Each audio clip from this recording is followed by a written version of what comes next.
አንተ ለህዝቡ ያለውን ነገር አብራራ። እሺ አንድ ሳይጀምር ማለት ነው። ሳይጀምር እሺ፣ አንድ ጥያቄ ሳይጀምር እሺ። ፍቅረኛ አይደለችም ለሚለው የእናቱ ልጅ አለች፣ እሷ ትናገርልኝ። አንድ መቅደስ ትናንትና ማቃት አለው ብላለች። መቅደስ እህቱ ትመሰክርልሻለች። ከሆንሽ አንደኛ ሷናት የምታውቀው ቤተሰብን አስታውቀኝ ያልሽው አይደለም? ቤተሰብ ይመሰክርልሻል። ችግር የለውም። አይደለም እሱ አይደለም። ከስንት ዓመት በፊት ነበር መቅደስ የምታውቅሽ? ከስንት ዓመት በፊት ነበር?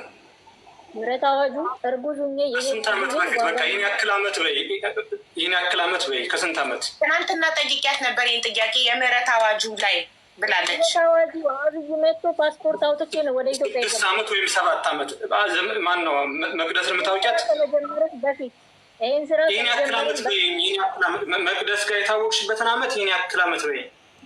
አባቴ ይህን ያክል ብዬ የምነግርህ ምህረት አዋጁን ጊዜ አታውቀውም? አብይ የመጣበት ምህረት አዋጅ አታውቀውም? 6 ዓመት ወይም 7 ዓመት አይደል? ነጥብ እንድትይዥልኝ ስለፈለግኩ ነው። አዎ እሺ፣ 6 ዓመት ብለን እናያዝ።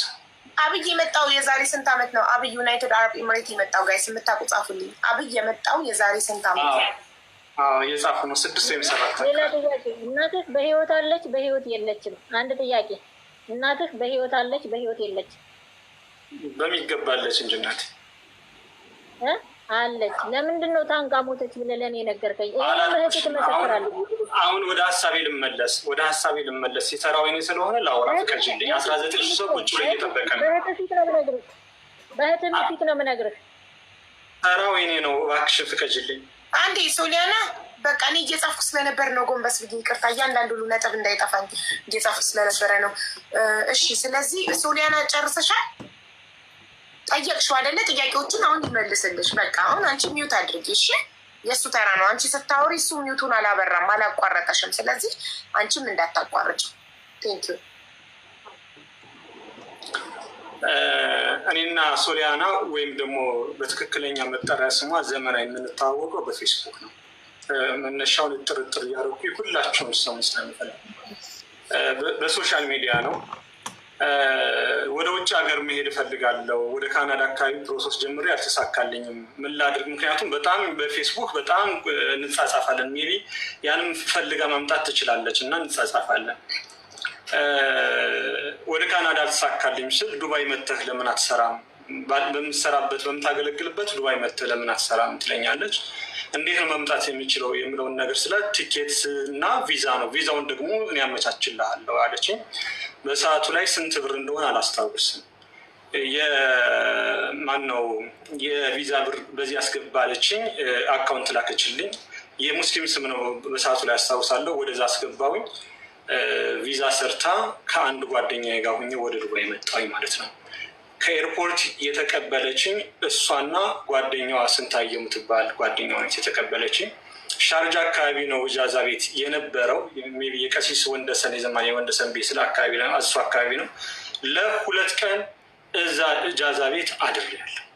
ከ2 ቀን በኋላ ግን እሷም ወደ ስራ ልትሄድ ስለነበረ እኛም ስራ መፈለግ ስለነበረብን አጅማና ምታ እጃዛ ቤት አስቀምጣ ሄዳለች። አስቀምጣ በሄደችበት ሰዓት ላይ ሜቢ እኔ የጉልበት ስራ ምናምን ሰርቼ አላውቅም እና ብዙ ስራዎች ሞከርኩ ሊሳካልኝ አልቻለም። እንደ አጋጣሚ ከኢትዮጵያ ስመጣ ማነባቸው መጽሐፍ ሜቢ በቤተክርስቲያን አካባቢ ስለሆነ እድገቴ ለቤተክርስቲያን አካባቢ ከሰራው ብዬ ያስኳቸው መጽሐፎች ምናምን መስቀሎች ነበሩ። እነዛን መስቀሎች ፖስት ማድረግ ጀመርኩ በራሴ አካውንት ማለት ነው።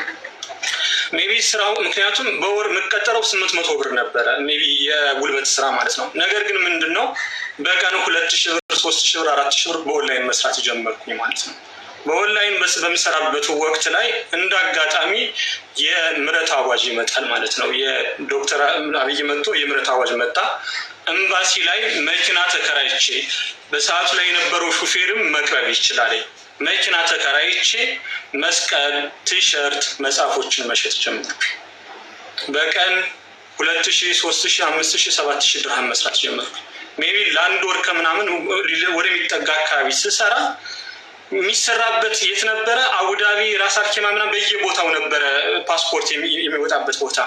ሜቢ እኔ በቀን ይሄን እየሰራሁኝ እሷ በወር ተቀጥራ የምትሰራው የነበረች 800 1700 ብር አካባቢ ይመስለኛል ካልተሳሳትኩኝ ማለት ነው። እና እሷስ ለምን ወጣ ከአንደኛው አትሰራም? እኔ ዕቃ ሰጥቻት ለምን ለምሳሌ እኔ የምሰራው ዱባይ ኤምባሲ ነበረ፣ ያውቁኛል የኤምባሲዎች ሰዎች ማለት ነው። እሷ ለምን አቡዳቢ ሄዳ ብትሰራ ትጠቀማለች ብዬ ከኢትዮጵያ ከሚላክልኝ ዕቃ ቀንሼ ለእሷ ሰጥቼ ስራ አስጀመርኳት። እሷም በቀን የኔን ያክል ባይሆንም የተወሰነ ትሰራለች። እንደዛ እያደረግን እየሰራን እሷ አቡዳቢ ኢጃዛ ይዛ ነው በ4 ቀን ምናምን መታ አድራ ዕቃ ይዛ ትሄዳለች ማለት ነው። እንደዛ እየሰራን በባለበት እንደምታፈቅረኝ እንደምትወደኝ ትነግረኛለች። እኔ ደግሞ ፍላጎቴ እንዳልሆነ በሚገባ አስረዳዋት። ምክንያቱም እኔና እሷ አብረን ማንሆንበት ምክንያት አለ። ያው አንደኛ እዚህ ጋር መግለጽ የማልችለው ምክንያቱም የሚያስጠይቁኝ ነገሮች ብዙ ነገሮች ስላሉ ማለት ነው። እና አብረን መሆን አንችልም። እንደዚህ አታስቢ ያልኳት። በተደጋጋሚ እንጨቃጨቅ ነበረ። ከዛ ደፈረኝ ብላ ሁሉ ፖሊስ ጣቢያ እስከሚሄድ ደረጃ ደርሳለች። ሜይ ቢ የሰው ምስክር ስለማይጠቅም ስለማያስፈልግ እንጂ የሰው እሷ ካመነችበት ይቅረብ ብላ የሰው ምስክር እሷ የምታውቃቸውን የሰዎች ምስክር ማቅረብ ይቻላል። እሷ የምታውቃቸው እሷ ያመነችበትን ማለት ነው።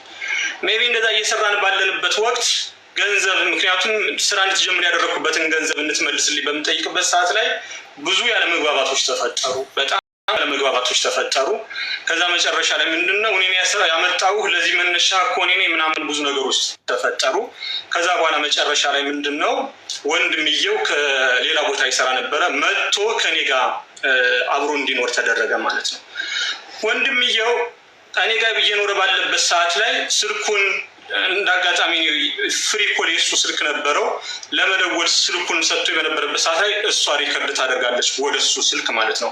ወደ ወንድምየው ስልክ ሪከርድ ያደረገችው እኔና እሷ በደንብ በጣም ተጣልተን ምናምን እሱ ውጭ ላይ ሆኖ ነው። እና ሪከርዱን አንዴ እንድታሰሚልኝ ሁላችሁም ይሄን ሪከርድ እንድታደርጉልኝ እፈልጋለሁ። ልላክልሽና ክፈችልኝ።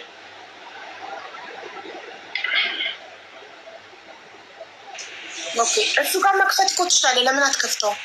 አይ ስለ አስጠነቀቁኝ ነው ጠበቃዎች ማለትም ስለምንሄድበት ማለት ነው። ይህን ክፈችልኝ።